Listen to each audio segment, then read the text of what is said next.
আসসালামু আলাইকুম। এখন দেখবেন সংবাদ শিরোনাম।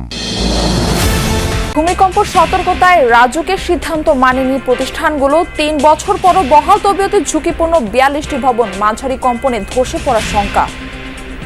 হসপিটালগুলি হেলথ ইঞ্জিনিয়ারিং ডিপার্টমেন্ট তাদেরকে বলা হয়েছে, অর্থাৎ সংশ্লিষ্টদের বলা হয়েছে। এগুলো আমরা এদের সবাইকে জানিয়ে দিছি যে আপনারা এটা ভেঙে ফেলে প্রস্তুতি নেন। এটা তারা কোনো এরকম পজিটিভ রেসপন্স করে নাই। যশোর ১ আসনে নির্বাচনী আমেজ, মনোনীত প্রার্থীদের ব্যানার ফেস্টুনে ছেয়ে গেছে শার্শা উপজেলা। এলাকার উন্নয়নকেই গুরুত্ব দিচ্ছেন ভোটাররা। শরীয়তপুরে সড়ক সম্প্রসারণ প্রকল্পের জমি অধিগ্রহণ নিয়ে জটিলতা, অবৈধ স্থাপনার বিপরীতে ক্ষতিপূরণ না দেওয়ার তাগিদ সংশ্লিষ্টদের। নতুন ঘরগুলো দিছে, বিল পাবে, তার একটা বিল আসে তো বলিস ডকুমেন্ট থাকে যে না ওখানে ওটা ছিল না বা এটা পরে উঠেছে, যদি সেরকম কোনো এভিডেন্স দিতে পারে আমরা ব্যবস্থা নিব। বিভিন্ন দলের প্রার্থীদের প্রচার প্রচারণায় মুখর যশোরে ১ আসন। দীর্ঘ সময় ধরে হাতছাড়া আসনটি নিজেদের করে নিতে চায় বিএনপি। সুষ্ঠু নির্বাচন হলে জয়ের আশা করছেন এনসিপির মনোনয়ন প্রত্যাশী। পিছিয়ে নেই জামায়াতও।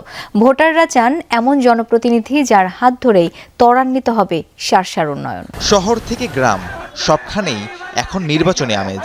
গণসংযোগ, লিফলেট বিতরণ ও সভা সমাবেশে দিন কাটছে বিভিন্ন দলের মনোনীত প্রার্থীদের।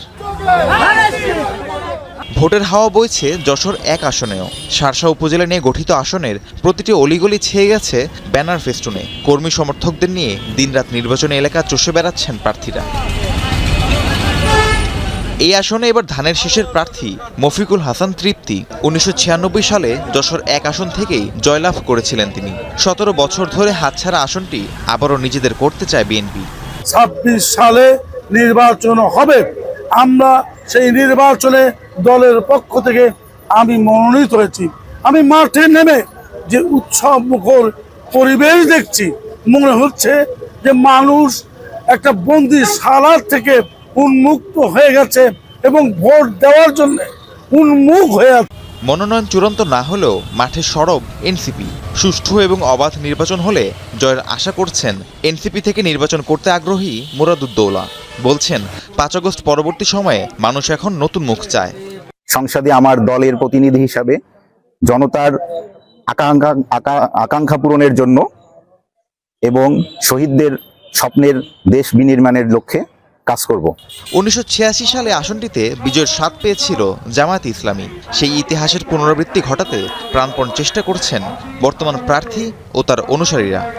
আমার বিশ্বাস এবারও আমরা যা জনগণের মধ্যে যত স্বতঃস্ফূর্ততা দেখছি, ভালোবাসা দেখছি, আন্তরিকতা দেখছি, আমার বিশ্বাস এবারও জামাত এখানে বিজয়ী হবে।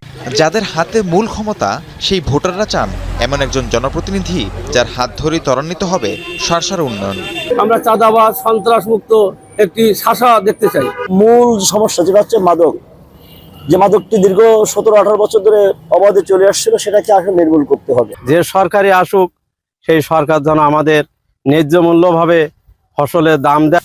যশোর ১ আসনে মোট ভোটার সংখ্যা ২,৫৪,৩২০ জন। রোকেয়া বিশ্ববিদ্যালয় কেন্দ্রীয় ছাত্র হল সংসদ ব্রাকসো নির্বাচনের তারিখ এবং শীতকালীন ছুটি নিয়ে নতুন সিদ্ধান্ত জানানো হয়েছে সিন্ডিকেট সভায়। ছাত্র সমন্বয়ক এবং ছাত্র শিবির এতে সাধুবাদ জানালেও প্রত্যাখ্যান করেছে ছাত্রদল। এ নিয়ে ব্রিফিংয়ের সময় ভিসির বিরুদ্ধে ভুয়া স্লোগানও দেয় ছাত্রদলের নেতাকর্মীরা। তাই ব্রাকসো নির্বাচন নিয়ে কাটছে না অনিশ্চয়তা।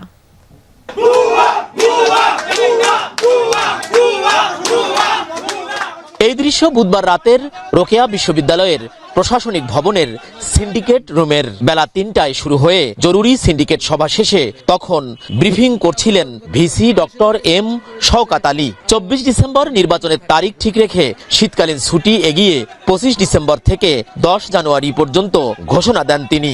ঘোষিত নির্বাচন তো পেছানোর আমাদের এখতিয়ার নাই। ২৫ তারিখ থেকে ৮ই বা ১০ই জানুয়ারি ২০২৬ পর্যন্ত ছুটিটা আমরা বর্ধিত করছি। তার বক্তব্য শেষ হতে না হতেই প্রতিবাদ জানায় ছাত্রদল। ভুয়া স্লোগান দিয়ে ক্ষুব্ধ প্রতিক্রিয়া জানান তারা। অন্য পাশে শিবির ও ছাত্র সমন্বয়করা সাধুবাদ জানান নতুন সিদ্ধান্তকে। পরে ক্যাম্পাসে আনন্দ মিছিল হয়। যা ইচ্ছা তাই করতেছে, বিশ্ববিদ্যালয় বসন স্বৈরাচারী কায়দায় বিশ্ববিদ্যালয় চালাচ্ছে বর্তমান সময়ে। যদি এই নির্বাচনটা জানুয়ারিতে যায় হয়, কারণ জাতীয় নির্বাচন আছে, জাতীয় নির্বাচনে একটা কারণ দেখে হয়তো বা নির্বাচনটা আর হবে না। এর আগে ছাত্রদলের নেতৃত্বে প্রশাসনিক ভবনের উত্তর গেটে শীতকালীন ছুটি 17 ডিসেম্বর পুনর্বহালের দাবিতে প্লেকার্ড প্রদর্শন এবং ভিসিকে স্মারকলিপি দেয় শিক্ষার্থীদের একাংশ। অপরদিকে একাডেমিক ক্যালেন্ডার ঠিক রেখে ডিসেম্বরের দ্বিতীয় সপ্তাহে ব্রাকসু নির্বাচনের দাবি জানিয়ে প্রশাসনিক ভবনের দক্ষিণ গেটে সংবাদ সম্মেলন করে শিবিরের নেতৃত্বে শিক্ষার্থীদের আর একাংশ। যেহেতু ওনারা কালক্ষেপণ করছে, এটা বাস্তবসম্মত ছিল না। পরবর্তী আমরা সেকেন্ড উইক 17-18 ডিসেম্বর মধ্যে যেন হয়। 8,000-এর মতো শিক্ষার্থীর স্বার্থকে সাইডে রেখে বৃহৎ ক্ষুদ্র কয়েকজন মানুষ বা ব্যক্তির স্বার্থ রক্ষা করবেন না। এর আগে গেল 18 নভেম্বর ব্রাকসু নির্বাচনের জন্য 29 ডিসেম্বর তারিখ নির্ধারণ করে তফসিল ঘোষণা করে নির্বাচন কমিশন। 29, 12, 20, 25 সোমবার ভোট গ্রহণ সকাল 9টা হতে বিকেল 4টা। পরবর্তীতে ভোট গ্রহণের তারিখ প্রত্যাখ্যান করে ডিসেম্বরের প্রথম সপ্তাহে নির্বাচনের দাবিতে আন্দোলনে নামেন ছাত্র সমন্বয়ক সহ শিক্ষার্থীরা। 19 নভেম্বর একাডেমিক কমিটির বৈঠকে শীতকালীন ছুটি 17 ডিসেম্বর থেকে 31 ডিসেম্বরের পরিবর্তে 1 মাস পিছিয়ে 17 জানুয়ারি থেকে 31 জানুয়ারি নির্ধারণ করা হয়। কিন্তু ব্রাকসুর তারিখ অপরিবর্তিত থাকায় আন্দোলন অব্যাহত থাকে। পরবর্তীতে 20 নভেম্বর ব্রাকসুর তারিখ 5 দিন এগিয়ে অর্থাৎ 24 ডিসেম্বর নির্ধারণ করে বিশ্ববিদ্যালয় প্রশাসন। এরই মধ্যে প্রধান নির্বাচন কমিশনার পদত্যাগপত্র জমা দিলেও তা গ্রহণ করেনি সিন্ডিকেট। রাজধানী ঢাকায় বৃহস্পতিবার আবারও ভূমিকম্প অনুভূত হয়েছে। বিকাল 4টা 15 মিনিট 20 সেকেন্ডে মৃদু এই ভূমিকম্প অনুভূত হওয়ার তথ্য নিশ্চিত করে আবহাওয়া অধিদপ্তরের ভূমিকম্প পর্যবেক্ষণ ও গবেষণা কেন্দ্র। আবহাওয়া অধিদপ্তর জানিয়েছে, রিক্টার স্কেলে ভূমিকম্পের মাত্রা ছিল 3.6, তবে এটি ছিল স্বল্প মাত্রার ভূমিকম্প। এর উৎপত্তিস্থল নরসিংদীর ঘোড়াশালে। গত শুক্র ও শনিবার প্রায় 31 ঘন্টার মধ্যে ঢাকা ও এর আশপাশে 4 বার ভূমিকম্প হয়।